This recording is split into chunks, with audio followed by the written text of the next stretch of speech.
Hello and welcome to the War Report. Now, we have quite the show for you today, but we'll start out with a little bit of good news, talking about Afghanistan. So, on April 25th, the U.S. State Department, Chinese Foreign Ministry, and representatives of the Russian president held trilateral talks on the situation in Afghanistan.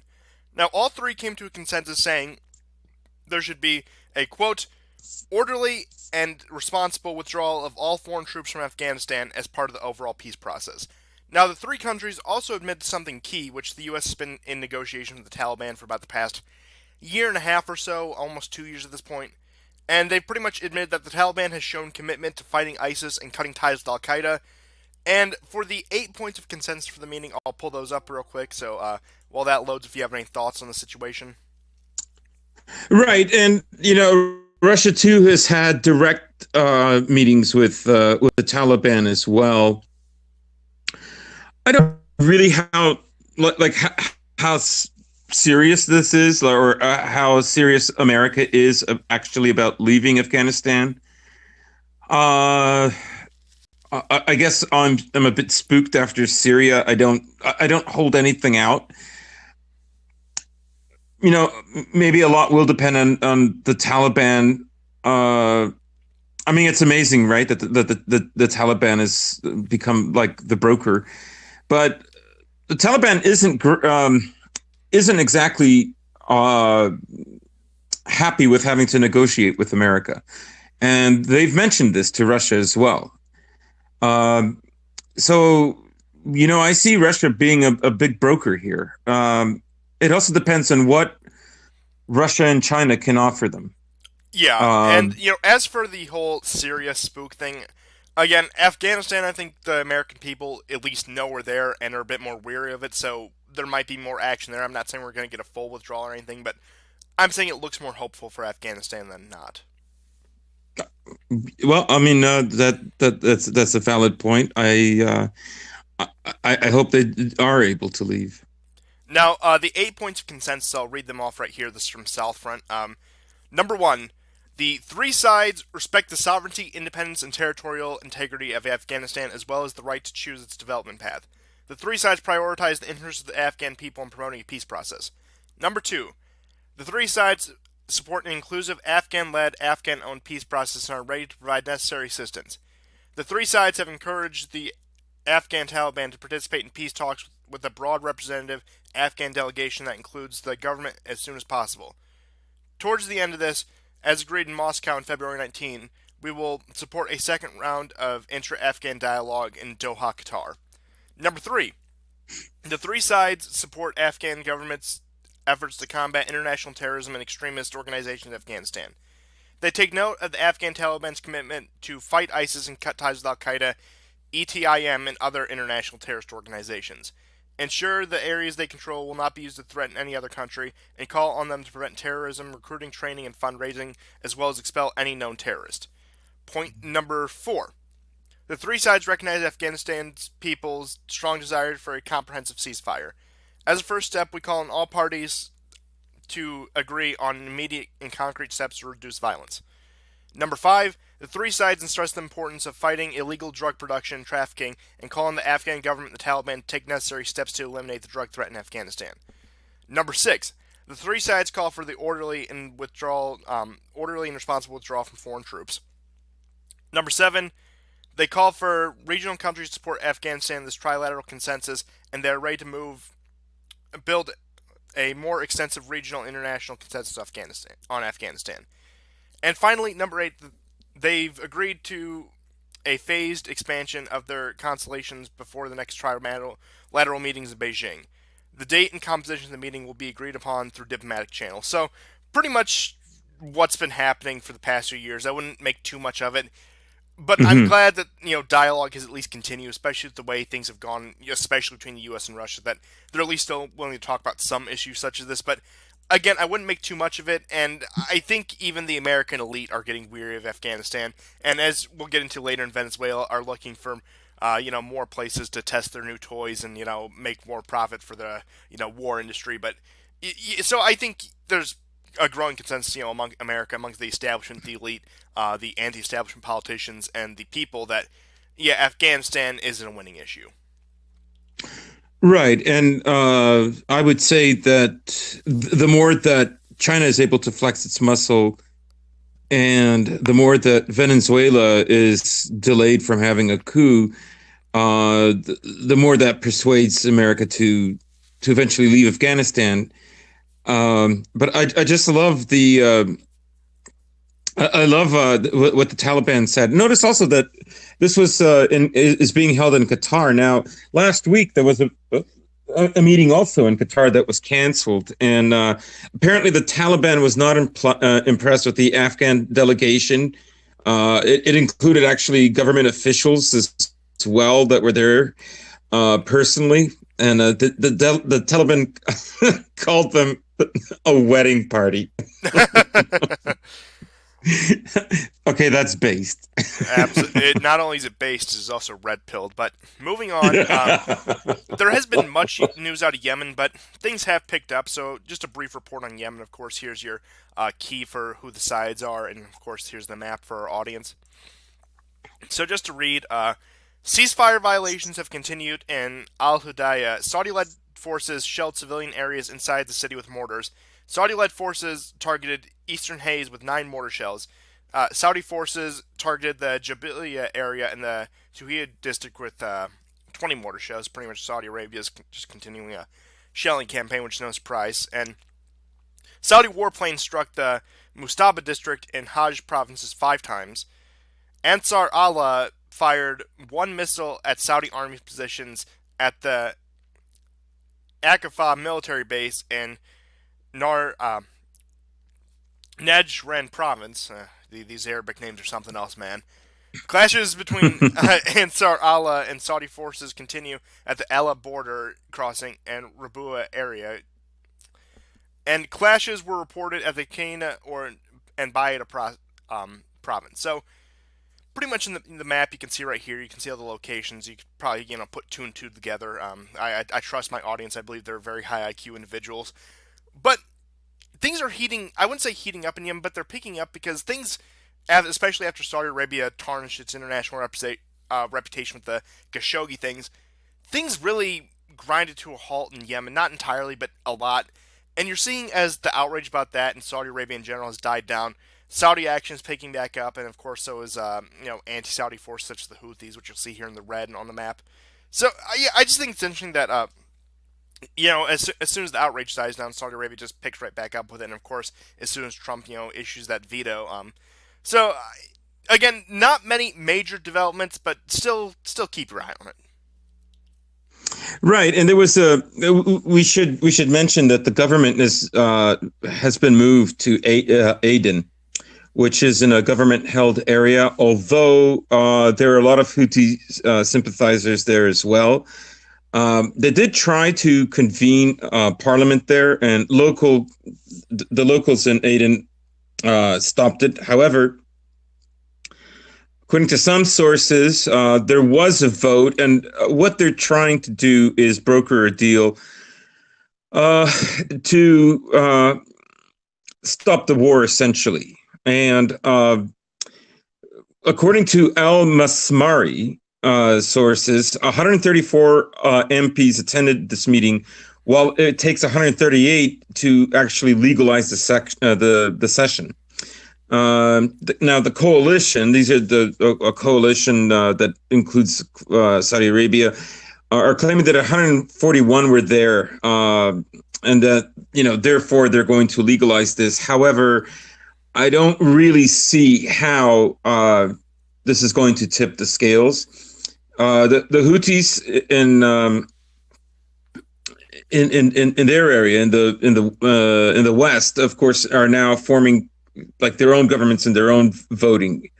So yeah, like you, I don't really see an end to this anytime soon.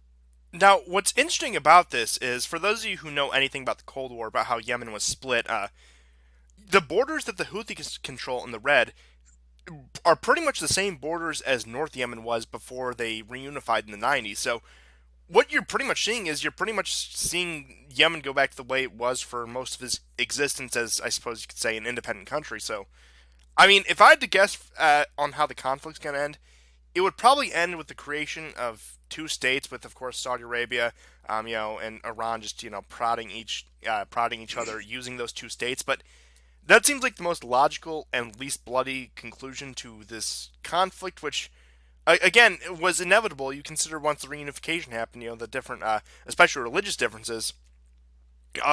And nobody should really be surprised that this happened, and perhaps the solution is just to go back to what they had before. Yeah, I mean that would seem to be the case, but I think again this is a proxy war that involves Iran and uh, of course Saudi Arabia and of course Israel and America. I don't think are happy about the notion of going back to the previous borders. Also because major shipping and oil goes through those straits, so it would be. Now, how much control could the Houthis actually exert? I don't know, but I think this is largely this is. I think this is there's an ethnic religious factor. It's not to be dismissed, but I think this would have resolved itself probably a lot sooner if some of the bigger players had not invested as much as they have. Yeah, pretty much like actually the Israeli-Palestinian conflict.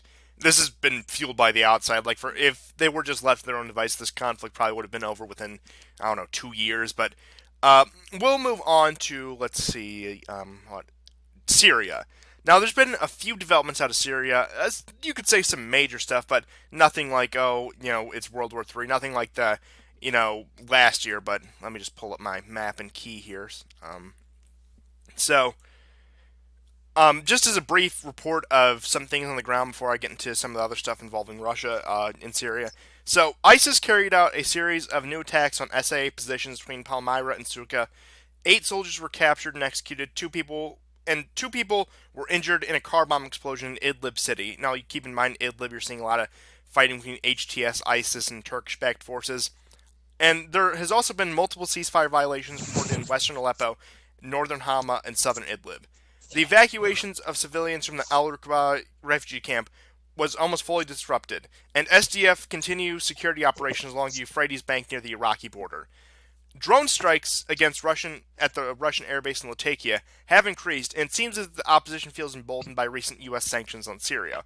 And in response to this, of course, the Russians having continued bombing militants. Now, the major development coming out of this is the SAA is also preparing a military operation in the Idlib de-escalation zone. They feel things have pretty much there's no other option here. The ceasefire agreement of the past 6 months or so has not worked, so it's time for action. At least that's on the Syrians' part. And it could be because they believe that the U.S. may be distracted with something like Venezuela or other conflicts in other theaters around the world where they think, the U.S. may be too distracted to, pull their favorite, sarin routine on us. So it could be that, but the Russians aren't too happy about it. Now, Putin isn't outraged, but he said, "quote I don't rule it referring to a military operation in Idlib. So I don't rule it out, but right now we and our Syrian friends consider that is inadvisable given the humanitarian element." Now, Moscow doesn't seem too keen on action, as I was saying. But they also aren't extremely opposed to it. It seems like they would let Assad do it. They wouldn't step in and stop him like they did last summer or back in September. But they don't seem the happiest about it. Right, and I think this has a lot to do with Russia's relationship with Turkey. Oh, absolutely. It's a very, very difficult situation for Russia. In some sense, in a limited sense, they've gained, more or less the control of the country. Its oil assets now, I think, belong mostly to Russia. So, of course, Syria is probably, I think, within the last 20 years, probably the most complicated battlefield we've seen.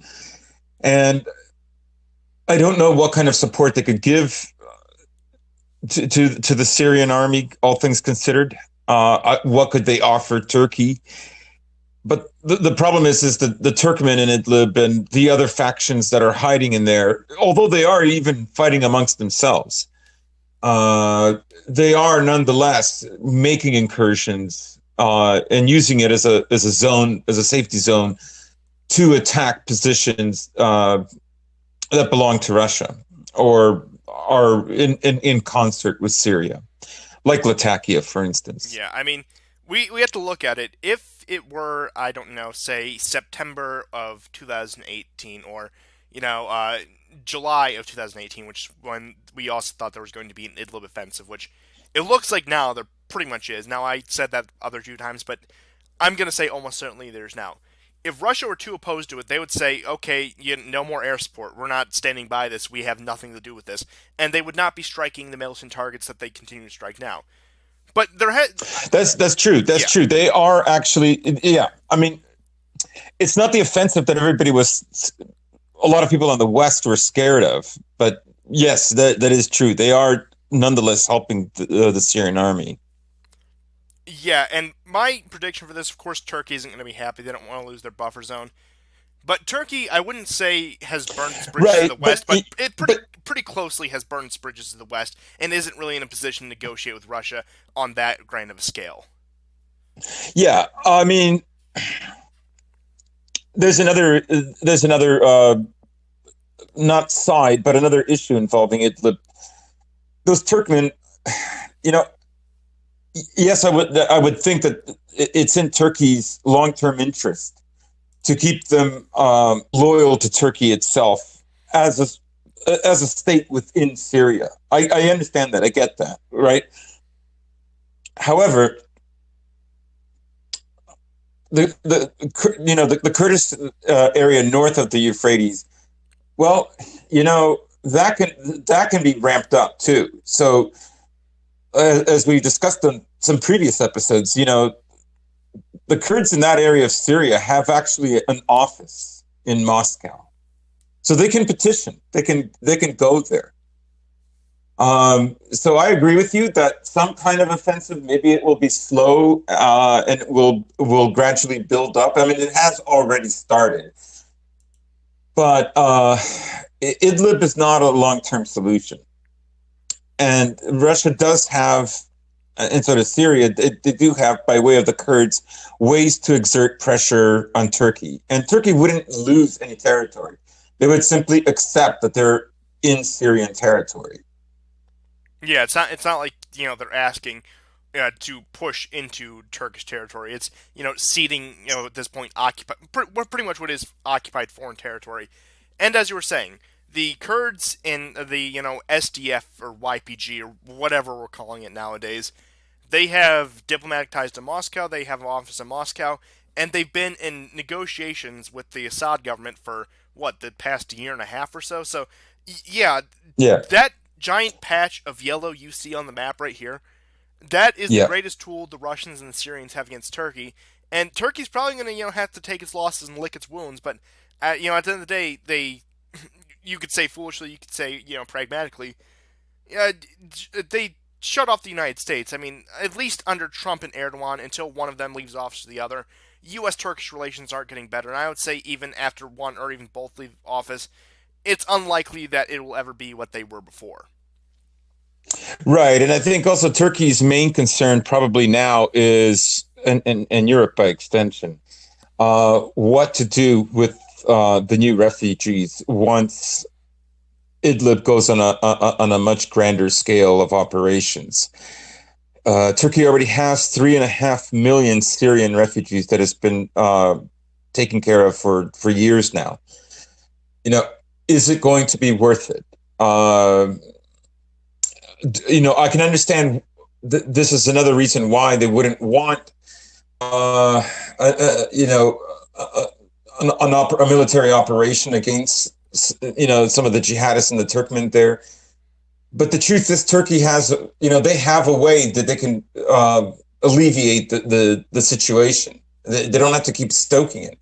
And it's not, I mean, long term, it's not going to work for them, because no matter how bolstered they are, right, they don't have Idlib under control. And number two, the Kurdish area is a far bigger threat than holding on to this particular area that they moved in. I think what was it in 2016 or Yeah, 2017? 2017. Yeah. So we'll see what Turkey does, but I think they'll eventually lump it. Yeah, I mean, in short, Turkey, they're going to lose their little buffer zone they have in Syria, and they can either do it the easy way, without refugees, without migrants, or they can do it the hard way, where a lot of people get killed and a lot of people are displaced. So I think that, I mean, I wouldn't be surprised if Moscow and Damascus outright said that, but if not, they need to. But I will say this as a final thought on the subject. What we can see here is, Putin and Assad are just trying to create more refugees so the far right Russian puppets can take over in Europe. That's what's going on here. Everything is going according to plan. Thank you, Putin. Very cool. I mean, the man's a mastermind. Very cool. How he doesn't Yeah. rule the world at this point, I do not know. But on that, we will move to an even more complex topic, an even more complex conflict, which would be our friends over in Libya. So we'll find the map for Libya right here. Come on. Oh, there it is. You gotta love the technical stuff. So here's your map. Here's your key. And in Libya, the battle for Tripoli has entered its fourth week. Haftar's LNA forces have captured the Tripoli International Airport, but LNA forces have struggled to capture the small town of Ain Zara outside of Tripoli, but have made several gains otherwise. The GNA has dug in and managed to keep the LNA out of Tripoli, but they don't have the resources to push back and commit a counteroffensive against the LNA. In response to this, LNA forces have begun to move southwest of Tripoli in an attempt to cut off the highway, cut off supplies to Tripoli. Both sides are currently claiming that they're inflicting heavy damage on the other side. Now, the LNA is also deploying additional troops near Sitre in order to spread out GNA forces, but the LNA also doesn't have the manpower to commit itself to two major offensives. Now, it looks like the strategy from now here is they're going to try to cut off the highway and to Tripoli and pretty much starve them out, do a slow burnout until they just surrender. And if that happens, it's only a matter of time until Tripoli falls. And with the way the war is going, it's likely going to happen. You haven't seen too much pushback from any major international power. France is supportive of Haftar, so are the Russians. The British and the Americans haven't said a word about it, so it's doubtful that they'll try to step in and defend the GNA. I mean, again, there's rumors that the U.S. supports the LNA, but I'm not gonna, put any weight in that because honestly, who knows at this point. But the way it's looking is probably I'm being a bit out here, but I would say by the end of summer, Haftar will pretty much control all of Libya. That's where I'm putting it. Yeah, I mean, it's inevitable. Now that they've captured the airport, it's going to be very difficult for them to get any kind of supplies. I still am not hearing about America rejoining or finding some kind of covert way to supply them. How long it's going to go on, I don't know, but I don't see the LNA lasting that much longer. I think it might be very well over before 2020. Yeah, the GNA, the forces fighting against Haftar. Honestly, at this point, I don't even think the GNA has like an agreed upon leader. So, I mean, yeah, Libya belongs to Haftar, and one very real possibility we have to consider, one thing that probably could throw the LNA into a tailspin, not necessarily lead to their defeat, but lead to a major setback, is Haftar isn't in the best health, and he's a 75-year-old man. If he were to drop dead of a heart attack, we'll say, it would be a massive setback for the LNA, considering the fact he has no presumptive successor, and beyond that we know of at least. So that's the one thing that could buy the GNA some time in order to pretty much put Libya into, I guess you could say, a stalemate situation where, as I say, the phony war between the French and the Germans during World War II. Pretty much Haftar's death is the only thing that could lead to a situation like that. Yeah, I agree, and it's a very fluid situation. A lot of these gains are lost, retaken. It's been going back and forth for quite some time now. Fayez al-Sarraj, of course, of the GNA, actually ordered the arrest of several people, including Haftar's sons. I don't know. I'm not hearing anything like whether those sons have been captured or not. But I say that as something to complement what you just mentioned about Haftar's age. So they're basically going after all his progeny, anybody else that could take up the mantle should he die. Yeah, but beyond that, and again, I don't know how good or bad the man's health actually is. Not like we're getting daily reports on these kind of things. Yeah. I would say it's a safe bet to say that the LNA will be the Libyan government by the end of the summer, and if not, then by the end of the year. Right. Right. So let's get into the big news of the week. Now, this one's going to be fun now, isn't it?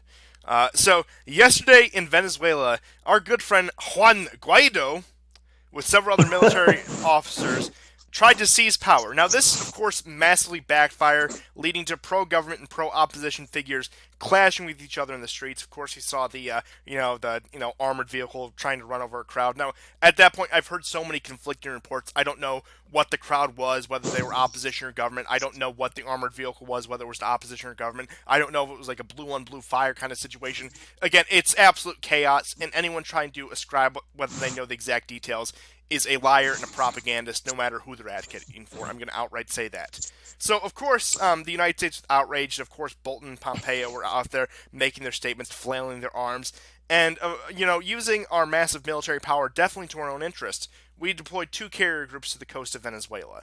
Now, as I was saying, all sorts of propaganda has been flying around, and to put this in, I guess you could say, YouTube-friendly terms, this conflict on both sides has been more kosher than a New York deli. Right. Yeah, Guaido claimed that they had captured the airport just outside of Caracas, of course, implying that, all kinds of aid, including military aid, could be gotten. Now, both sides are arguing about how many military defections there have been, because up until now, most of the military defections have been really little to lower level. We're talking soldiers, maybe low level officers, perhaps sergeants, and so on. But I've heard reports of upper level officers now defecting. Now, how true that is, I don't know. However, there was the case of Leopoldo Lopez. Now, this was a previous politician who got his start in July 2000. He was jailed for some bogus charges. However, in 2014, he did call for like a violent uprising against the government. Now, Leopoldo was released, so he is free. The conflict of what happened was one side is saying, well, you see, the officers and so on have left Maduro, and this is why Lopez is free. However, other people are saying, well, actually, the guards in this prison were bribed. So who bribed him? Who is to be believed? In any case, I think this was a sincere push. I think a lot of people expected that, this might be the moment where, if not the tables are turned, where a sizable portion, maybe even a portion of the country, is going to be under Guaido. But you can see that's not what's happening, right?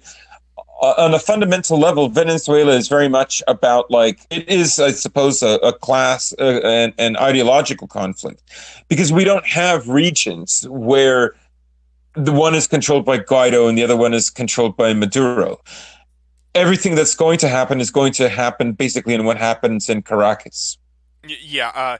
In that sense, it's a very simple battlefield to understand in comparison with Syria. Yeah, this isn't Libya. This isn't Syria. This isn't even Yemen, where there's a clean cut border between the two. Again, what happens outside of Caracas is honestly irrelevant. Yeah, it's honestly irrelevant, but I do have to say, just in retrospective, my position on Venezuela. I've said, look, it being in our backyard, I'm not necessarily opposed to the U.S. being more involved there, but we don't have a guy there. Guaido is not our guy, and the opportunity for the U.S. to stage a coup in Venezuela was in 2017, stretching into early 2018. The situation has deteriorated to the point where it is not viable. Even if we got quote unquote our guy in power, it wouldn't make the damnedest bit of difference at this point. Back in the day, back in the 80s, back in the 70s, what we would have done is we would have found a military officer who was looking to seize power, and it would have been a simple coup, and the situation would have been over and done with. But the 21st century strategy of the world needs to be liberal, and we need the people to rise up and take out their own evil dictators has led to this honestly stupid color revolution strategy, which has had a massive backfire. And this does not work. This hardly worked in a country, I will say, civilized country like Ukraine, and this is not going to work in a brutal third world country. If we want regime change in Venezuela, again, we should have found somebody looking to seize power, back them. It would have been a very simple process. In the entire, pardon my language, clusterfuck would not be happening right now. Right, and in a very similar way, it seems like I liken this to the recent rash of remake films that have come out in the last 2 3 years. Like the new Ghostbusters, the new Ocean's 11, right? All female casts. That's what color revolutions are like. And the argument from the left is, well, that's what the people want. The studios are there just to make money, and in the same way, people buy into the line. Well, we're going in, of course, to bring them democracy, to uphold the rule of law, and so on and so on and so on. But the truth is, like, it's about global homo parades. Yeah. I mean, and they're not buying it. Like maybe in 2011 and 2012, like take Arab Spring for instance, when they were more subtle about it, and that failed. Well, you know what? It's not going to work. They will literally have to go back to old methodologies in order for this operation to work, for this coup to work. That's it's not just a loss of faith in America that is happening, but it's the kind of messaging that they're giving out and what they stand for. Yeah, look, back in the 70s and 80s, for example, Pinochet's coup is always what I go back to, is we had a clear goal, we had a clear enemy at the time, which was the Soviet Union, and we, made no bones about it. We're putting you in power to prevent, our enemy from getting a foothold in our hemisphere. Very plain, very simple, very easy, it was over and done with. But now, I would say, of course, with my rhetoric over the past, year and a half or so, yeah, China would amount to that. But instead of finding somebody clear and concise who can do a very thorough and clean job, we're still going with the, color revolution, with the Arab Spring type of revolution that we had back when we stood unchallenged. It's not viable. And as for Russia and China and Venezuela, first off, their presence are negligible, especially compared to the presence the U.S. has in Europe. If I hear one more very high IQ individual talk about the Monroe Doctrine, I will very strongly remind them that one of the four key points of the Monroe Doctrine was that the U.S. would stay out of the absolute shit show that was European politics, and we have failed to do that for the past 100 years. Look, you want to get out of Germany, you want to get out of Ukraine, you want to get out of all these military positions we have in Europe. By all means, let's go conquer Venezuela. But if you want to increase our presence in Ukraine, if you want to keep our military presence in Europe, I kindly ask you to shut up. Good point. Yeah, exactly. And of course, the people who are always arguing the Monroe Doctrine, these are usually left of center. Not always, but usually left of center. The same sort of people that'll say, "My grandfather killed Nazis in World War II." It's that kind of rhetoric. It's this kind of sort of left-centered patriotism, if you will. And it doesn't convince. Yeah, like I said, if you want to get our military presence out of Europe and the Middle East, okay, cool. Let's do a clean job in Venezuela and let's set up a puppet state there. But if you want to keep on expanding the U.S. global footprint, halfway across the world, I will not take you seriously. And to continue on, Maduro is a buffoon. He is a complete incompetent leader. Look, I'm not saying Chavez was some amazing leader, but compared to Maduro, he was fantastic. Look, the point being is Maduro is incompetent on how to govern. What a lot of the propaganda against him being a former bus driver, it's one of the few things that's actually true. But in contrast, on the same token, there is no Venezuelan Franco, there is no Venezuelan Perón, or even a Venezuelan Pinochet. We are supporting a pro-gay Zionist who believes in almost everything the current government does. At this point, I could not care less who takes power, or just keep the refugees out of America. That's all I care about at this point. Yeah, I concur. Any a conflict in Venezuela would just mean a whole like a new caravan. Oh yeah, absolutely. Venezuelan MS-13 is what I go back to, and I will say this: Tucker Carlson has been the only figure in the mainstream, not only media but politics in general, to call this out. Now, his opening monologue, he pretty much pointed out that, look, this only would result in 8 million refugees and higher gas prices, and he's right then today. Look, you can, cry about how bad Maduro is, but at the end of the day, he is no different than any other third world dictator. He's no different than any other Latin American or African leader. And I'm not too outraged about what's happening in, like, for example, I don't know, Uganda or, Zimbabwe. So I'm not really too outraged about what's happening in Venezuela because, as I see it, I just see a bunch of people who are just waiting for the, right semi-competent dictator to come along and put them in line. And guess what? Maduro isn't that one. And you know what? Better luck next time. I hope you, find your dictator. That's where I stand at this point. Yeah. Now, I will say this. I don't think anything will come out of this situation. For example, back in January, I was a bit concerned, but fortunately nothing came of that. And it will likely fade back into obscurity by the end of the next week or maybe 2 weeks or so. And look, I'm not even too concerned about the U.S. sailing carriers, off the coast of Venezuela. We did it with North Korea. Granted, we actually got some progress with North Korea. At worst, we're going to, launch a few Tomahawks at some government-controlled airports. And look, if that's the extent of our military operation in Venezuela, I won't be happy, but it won't bother me too much. And again, I doubt the U.S. is even going for like a Libya-style regime change. So what we have here is it's just them, stoking the flames every once in a while to keep the U.S. public interested. They'll probably do this every few months or so until Maduro is inevitably out of power.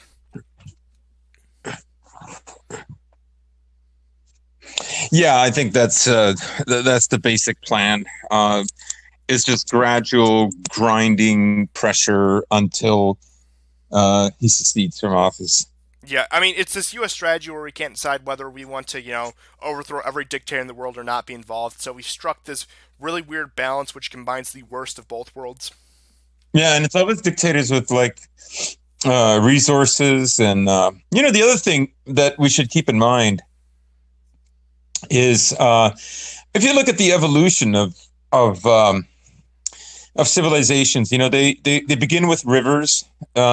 Then they go into the sea, small contained seas like the Mediterranean, for instance, and they thrive there. And of course, then the oceans, and that those are the great powers of Britain and America. But in the future,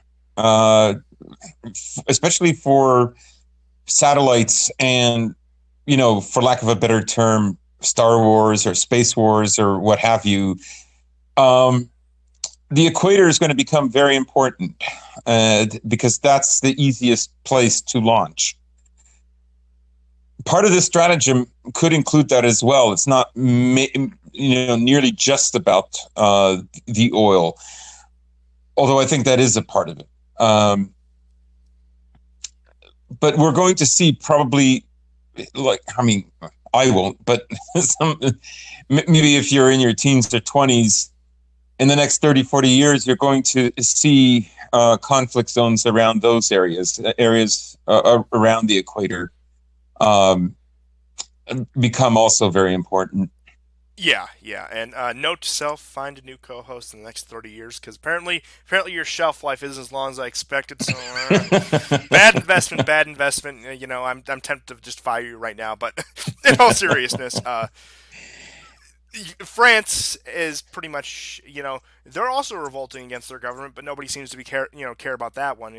I suppose Europeans taking back their homeland, that's not as bad as socialists saying we'll do it right this time, saying it to another socialist. But that's aside the point. So, of course, today is May Day, which for those of you who don't know, it's pretty much like a Workers' Day, Labor Day kind of thing in Europe. And the Yellow Vests protests have happened today. Now, today is a Wednesday, and keep in mind, last Thursday, there was a protest, and there has been protests every Saturday in France since mid-November. Yeah, it's ramping up. It's ramping up. Macron was on air today, and rhetorically asked, "Have we gone on the wrong path?" And then he says, "No, we haven't." Oh boy. He seems absolutely out of touch. I, I'm at a loss. Like, in a similar way, in what is happening, say, in the culture war in the States and all throughout the West, they just seem to be clamping down. They're not going to cede any ground whatsoever, no matter how bad it gets. And in a way, it's pushing the scenario to like a war, maybe a small war, maybe it's a limited conflict, but they're pushing it towards some kind of violent solution. Yeah, I mean, it's going to be a Maidan style situation at best. Now, another interesting development out of the Yellow Vest is French politician Florian Philippot. Now, he actually ran in the French elections last time. I believe he came in either third or fourth. He was more on the right wing, but not as like he wasn't Front National. He'd probably be like the middle ground between mainstream conservative and someone like Le Pen, sort of, or Front National sort of thing. So he's more on the populist side than not. But he took down a European Union flag and put up a French flag in its place, because you had like right there in the like flagpole just two things, like one was a French flag, one was European Union's flag. He took out the EU flag and put another French flag next to the French flag. So, even amongst some members of the political class, I Wow. believe he's actually pretty high ranking in the legislature. They're not happy with Macron. They're not happy with the EU. And again, I go back to this every time I talk about France. Most people, when they think of France, they think of they think of Paris, they think of Nice, they think of these major urban areas which are very pro EU, very liberal, but they ignore the rest of the country, which, like I said, is more similar to a Southern European country or an Eastern European country. The French people, again, they're known, at least on a political level, for their secularism, their liberalism, French Revolution, all that. But that is not reflected outside of the urban populations at all. And even in some of the urban populations, it is not reflected. So, look, a lot of people underestimate France because that's the scope of it. I don't blame them. It's a reasonable view to have if you're an outsider. But you look more into it, France is actually one of the countries that may be able to save itself. Right. They're reacting in a way, and you can tell that that there isn't really a leader yet who's emerged. They're not being funded, and there just isn't anything in Europe remotely like this, especially in countries where you would think there ought to be. Uh, there's other countries right now where economically you could say things are getting tighter, they're getting more difficult. Um, there's animosity towards more migrants as wages continue to stagnate, as jobs continue to stagnate, and so on. Uh, but France is doing something, or rather, the French people are doing something. And I know it's a mixed bag. It's there is. I don't know how strong the cohesion is, but there's groups that are both left and right. Well, yeah, but the That thing even about like their left wing groups is like they don't believe in like a lot of the I guess you could say global homo kind of stuff, and they're not for the open borders. They're like the I don't know the like they're almost Nazbol in the sense. And maybe that's not entirely yeah, yeah, yeah. entirely true, but it's more true than it isn't. Yeah, I would agree with that. France does have a tradition. I should have expanded on that, but France does have a tradition of leftists that are, they're classic leftists from, I guess, the high point of the 70s and 60s that are there for basically workers' rights, for wages, living standards, unions, and so on. And aren't interested in gender politics and migrants. Yeah. So honestly, maybe I'm being a bit too white pill at this point, but honestly, the only like few countries, the only honestly two countries I see in Europe that are, I guess you could say, quote unquote, lost are the UK and Sweden. Honestly, Germany with the ADF and their ties to Russia have really turned things around. France with these yellow vest protests have really been seen to be turning things around. Of course, Eastern Europe and Italy have. Spain, as we'll get into, is turning itself around. And I would say the only two countries I guess you could say that are quote unquote lost would be the UK and Sweden. I know. It does seem that way, Yeah, doesn't it? ask me a year ago, I would have laughed at myself saying that. But yeah, at the end of the day, I think pretty much the only parts of the Western world that are lost are the parts that still cling on to liberalism, such as even somewhere like a Denmark and a Norway have really gotten their stuff together. But pretty much the Anglosphere in Sweden is and like maybe like Australia might survive, but yeah, pretty much that seems like the only part of the West that will be lost. Right. I guess the Saxon hasn't learned to hate. Oh no, no. You see, we gotta Uh, we gotta stop getting migrants from Africa in and the Middle East, and we just got to get our migrants from India and Pakistan. That's the true Anglo solution. yeah, I mean, I don't quite know what to say about Sweden, but it could be argued that the UK's ties to the States and the States being basically the progenitor of global homo ideology and the new left and the new reason for democracies around the world is causing this over identification for belonging in the Anglosphere. Now, I don't know what to say about Sweden. It's not really in the Anglosphere, but it does seem absolutely hell bent on going in the same direction. I don't know if that historically has anything to do with being neutral during World War II, um, and feels like it has to pay amends for its past sins or almost sins. Yeah, and like you don't see this in any other Scandinavian country, like for lack of a better word, the cuckishness. Again, you don't see it in Norway, you don't see it in Denmark. It's only really Sweden. Mm-hmm. Yeah. So just moving on to Spain. So on Sunday, Spain held its election. The current ruling parties only won 165 seats, which I believe, let's see, 176 seats is what you need for a majority. So they're about 12 short on that.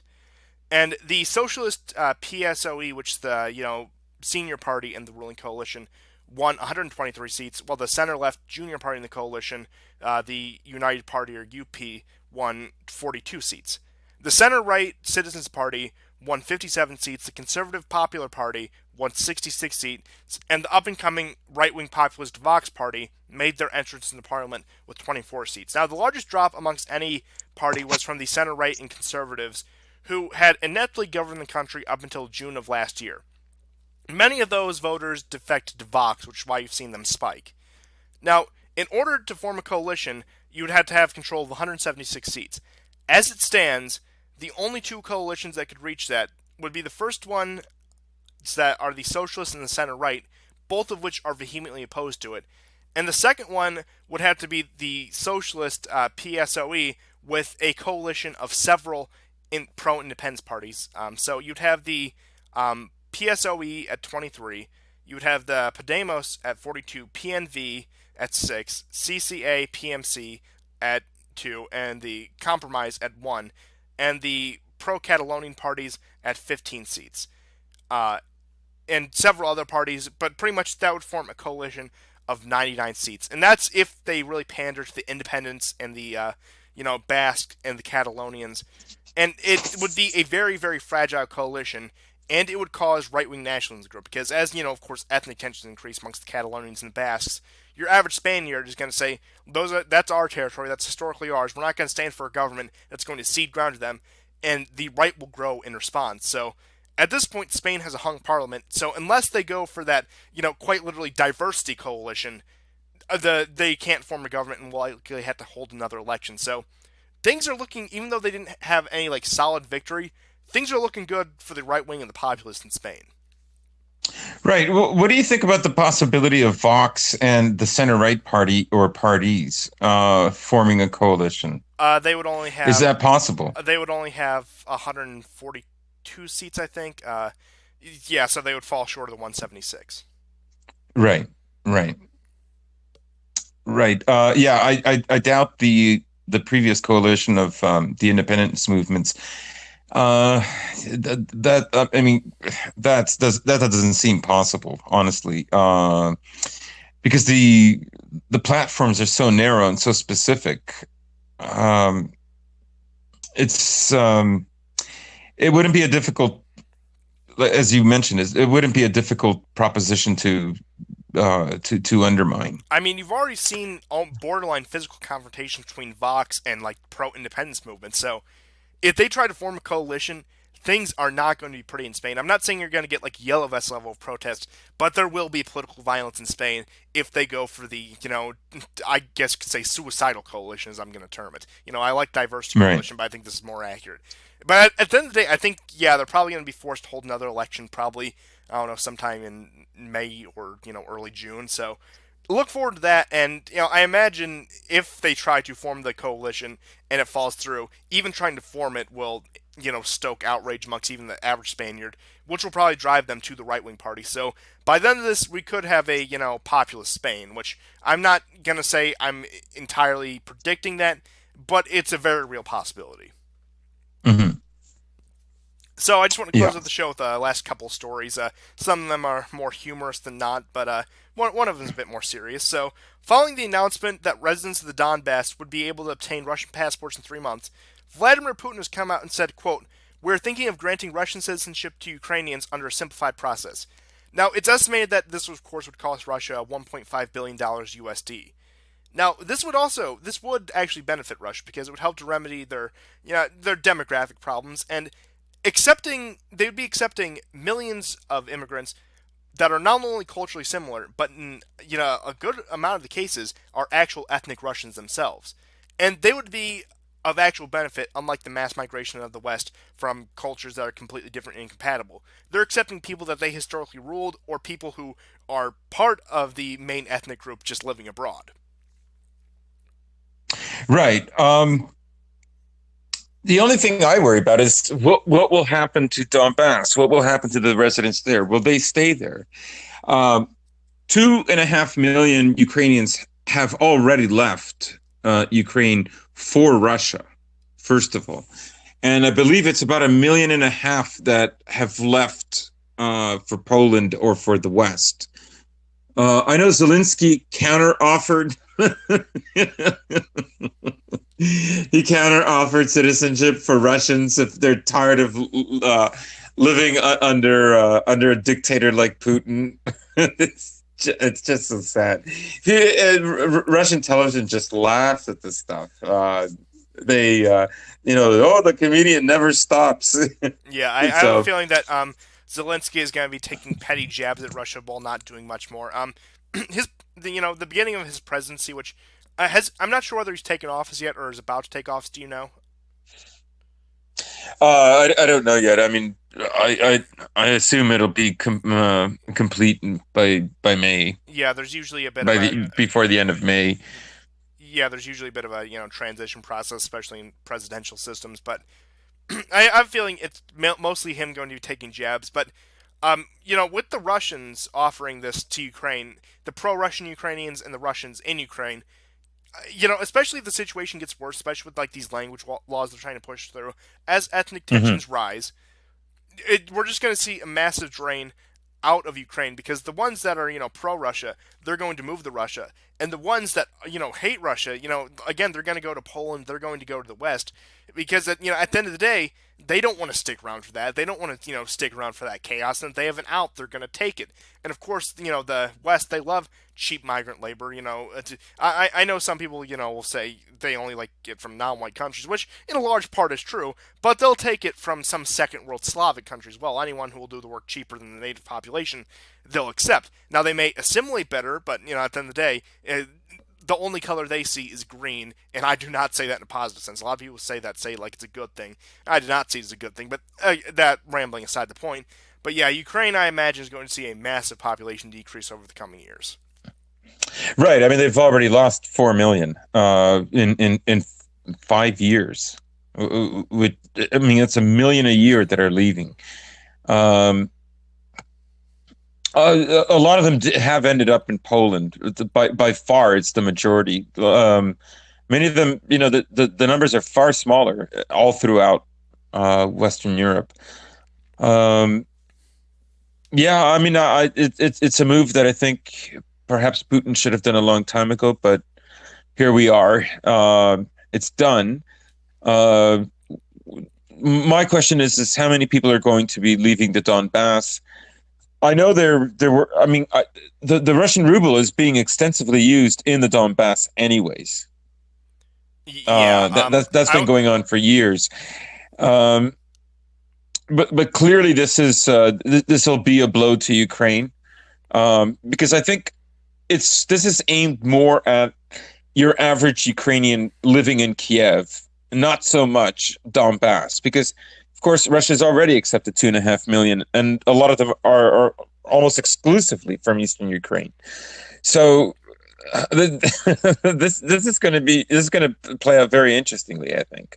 I think it also is there to deter any Ukrainian military action on the Donbass, because if Ukraine goes for a full-out offensive, it's right there on the border with Russia. Russia can very easily set up evacuation convoys and pretty much populate the entire Donbass before the Ukrainian forces even get there. Right. That is, yeah. Because living in Donbass has to be one of the worst places in the world right now. The fighting is still on a daily level, although it's minor, and sometimes weeks go by or days go by rather before anyone is killed. But the shelling hasn't ceased. But I don't see, there's no will in Ukraine to take over the Donbass. I don't see it. There's enough of a will to keep the pretenses, but that they are going to do that. But it's not happening. And like I say, I think this is for people who are going to feel even more alienated for the new emerging Ukraine. I'm guessing people who live in Odessa, which has a huge Russian population, and Kiev, are the ones that are going to be most likely to take the offer. Yeah, that's probably what it's going to be. It's probably going to be especially as these language laws kick in, they're probably going to just bail. Most of them probably have extended family in Russia anyway. So on top of that, the citizenship, they likely have connections there. They probably just considering before 2014, the two countries were very interconnected. If not family, they probably have people they're at least friendly with. And another thing is, you said the Donbass. I have no doubt that miserable living conditions, but beyond all that, especially amongst the people fighting, I've never seen more determination and resolve in pretty much any group in the world. And I do have to say, if they're not black-pilled, then I say you're not allowed to be. Yeah, I agree. I don't see like the people that were going to leave Donbass have already left. They're already gone. We're not going to see a lot of them leaving from there. Yeah, at most you're going to get, if fighting intensifies, a lot of women and children leaving towards Russia. But I doubt any adult, the vast majority of adult men are probably staying in the Donbass if they're still there at this point. Mm-hmm. Yeah, and I even have Russian friends who, they have a friend who's gone to volunteer and fight in Donbass and, kick around there for a few months and then come back to St. Petersburg and what have you. Moscow, like in the way that Chicago has like one out of every three people has some Polish ancestry. Moscow, one out of every three people has some Ukrainian ancestry. So they're very intertwined. Yeah, that's no surprise that there's that, and frankly, that's probably what's prevented all-out conflicts. The fact that I have a cousin in Moscow, or I have a cousin over in Odessa. It probably has created such like interconnection where even though they may be saying the most vitriolic things towards each other, they're not going to go to war and kill what is likely their family. Right, right. Now, on a less serious note, the new narrative being spun by the propagandists at The Guardian is that whales with harnesses could be Russian weapons, say Norwegian experts. Now, you got to watch out for those whales. They learned from the Ukrainians with the assault dolphins, but they one-upped them. They got the belugas, and that's the Russian strategy for conquering the Arctic. And frankly, how Putin does not rule the world at this point with these amazing strategies, I do not know. Yeah, that's right. He's got the supersonic nuclear-powered missiles that can hover around the globe. He's using mixed technology, basically. Yeah, I did not and know. He's also using beluga whales. He's using everything in his means, all in concert. Be afraid. I was not aware that Aquaman defected to the Russians. That's a major development. Yeah.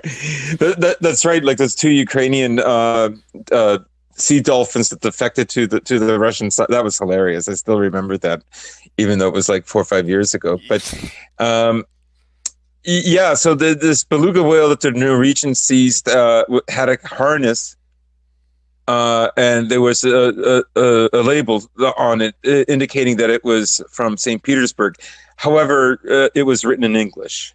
So, of course, if they contacted Russian scientists to see if if it was one of their beluga whales, and the Russian scientists says no, we're not studying beluga whales at the moment, and they're not ours. So I would suggest you look into the Russian military, which, I mean, I don't know what to say. Like, is this an escaped beluga whale? Like, obviously it's friendly enough that it came over to them. Did it have an X-ray gun? Did it have like a torpedo attached to it? Yeah, I mean, for all we know, it could have been like from like a Russian aquarium or something that escaped, and that they used it for tricks or whatever.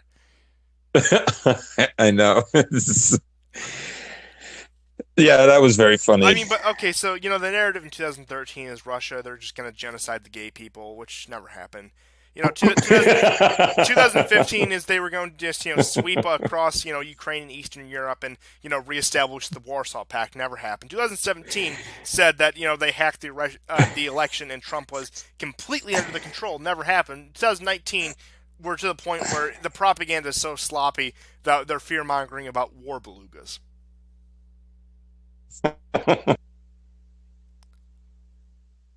Yeah, but that's where we stand right now. But just to end the show on, again, another bit of a funny note, and I suppose you could say a bit of a positive note. As of... You're breaking up. Oh, how about now?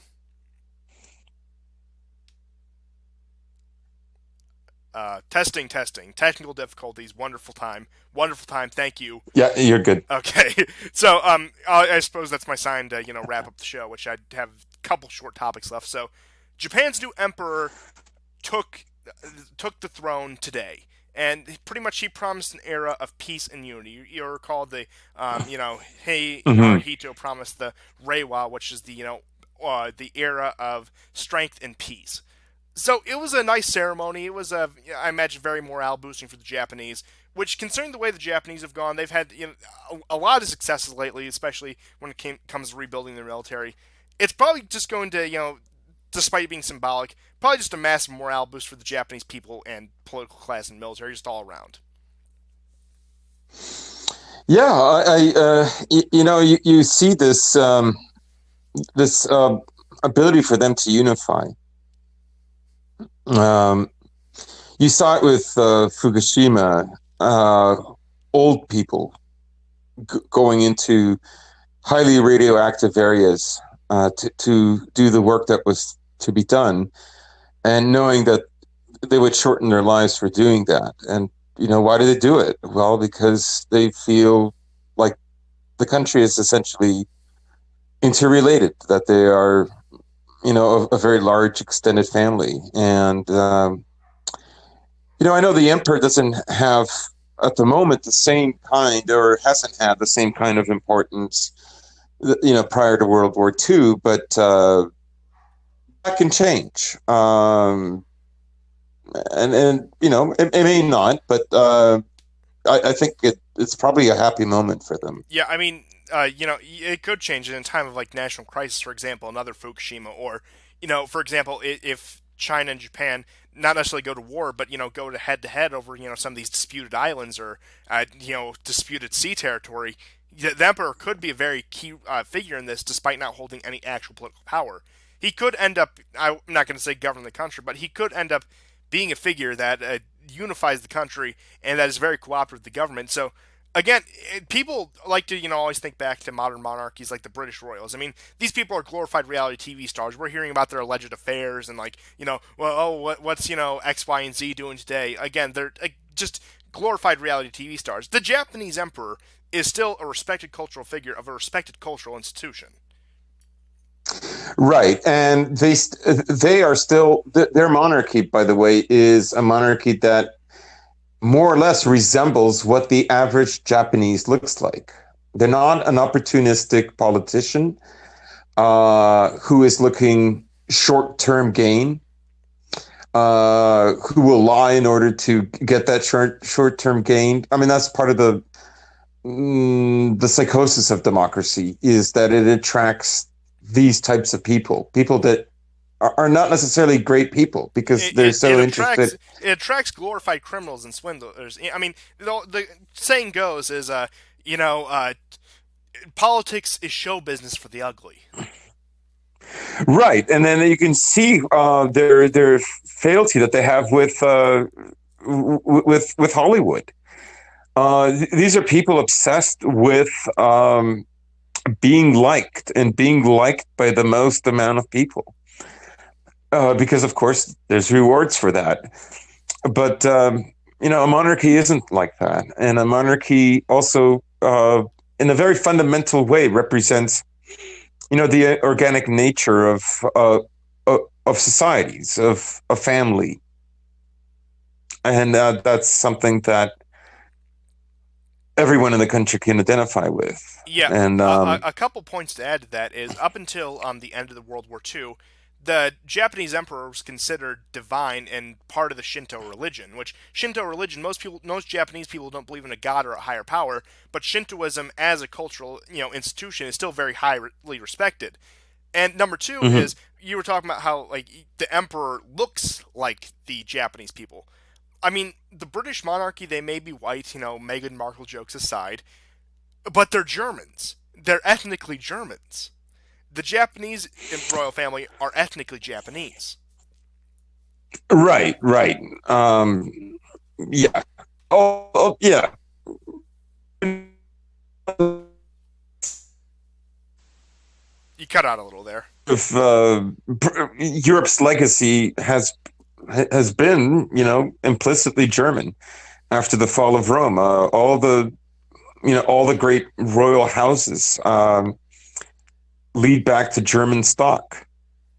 Yeah, I mean, over time, of course, they intermarried. So the King of Spain looks far more Mediterranean than the Queen of Britain.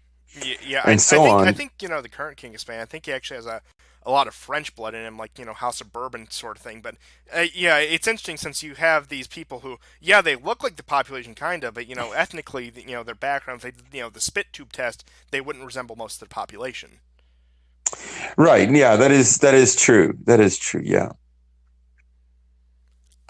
But with that, I want to finish out with one final story. Is your prime minister made some very great gaffes involving the Japanese. So, of course, Trudeau was holding talks to the Japanese, and he referred to the Japanese as China multiple times. Now, the excuse for this was that they were discussing China in terms of trade and military policy during the meetings between Abe and Trudeau. but knowing Trudeau, he probably like thought, oh, Oriental-looking people, China. Like he probably just like Yeah, picked the first one that popped into his head. But I, that is he's probably it's the worst thing to do. Like Korea would have been bad enough, but the group that China that oh I just did it. The group that Japan probably hates most are the Chinese. right, and I think a lot of it is because Canadian governments have interacted and made deals with China for so long, and of course, I think Americans know by now just how owned Canada literally is by the Chinese. Yeah, Vancouver's a Chinese Yeah, outpost. Vancouver is like a prime example, and it's funny when people talk about China's influence on Russia and the hordes of Chinese flooding into Siberia. It's like there's only 1 million Chinese in Russia, and Russia, once Belarus is going to be 150 million. Yeah, and Canada as we were discussing, Canada's 30, right, and Canada's 35 million, and 5 million of that 35 are Chinese. yeah, yeah. People talk about again the Russian demographics, but yeah, once Belarus joins, that's 150 million. Who knows how many millions of Ukrainians will move to Russia over this recent move we were just talking about? So yeah, it is interesting to hear this rhetoric, but yeah, just Trudeau's flubs, and especially all this scandal he's been embroiled in, the loss of popularity, the broken promises. You got to consider this guy's up for election in the fall, so Yeah. things are not boding well for him or his Liberal Party in general. So, I mean, not that his conservative opposition, what's his name, Andrew Scheer, and he's pretty Yeah. much like a Bush type figure, like oh I'm a moderate, compassionate conservative. It's not like he would be much better, but point being is Trudeau's face just insufferable. And if we're gonna have a pathetic leader, I'd rather have one that isn't insufferable to look at. Right. Canadians can be pretty fickle. A lot of Western democracies are. In Canadian politics, you can rest assured that there's nobody in the Conservative Party that will ever emerge that'll challenge the status quo. It's literally like a GOP that only the Americans could wish they could have. I mean, not American, the average American, of course. I mean, the Americans in Washington. So, even a figure like Trump before he was, eventually compromised, will never ever emerge in Canada. Yeah, I mean, it got to the point All where you can hope for is yeah, that's right. yeah, yeah. Yeah, because It got to the point where that Maxime Bernier guy pretty much said, I'm just starting my own party because if I'm gonna lose, I'm gonna lose with principles. yeah, yeah. So, and we've had other third parties and independent parties before, and they usually go nowhere. Canada is very much, I'd say it's very much a liberal country, and it will perish that way. Yeah, I mean, unfortunately, and yeah, honestly, just a closing rant because I know I've been going on for a little bit here. Canada, it's honestly like I have no ill will against the people. I make the Leaf jokes, of course. You're technically Canadian, technically, but I do the show with Yeah, you. But it's lived its entire life as a subservient state to others. First, it was the yeah. French, then it was the British, then it was the Americas, and now it's looking like it's going to be the Chinese. And it's kind of pathetic watching a country that has really never governed itself go down that path even Hello. further. Yes, I'm still here. Okay. Yep.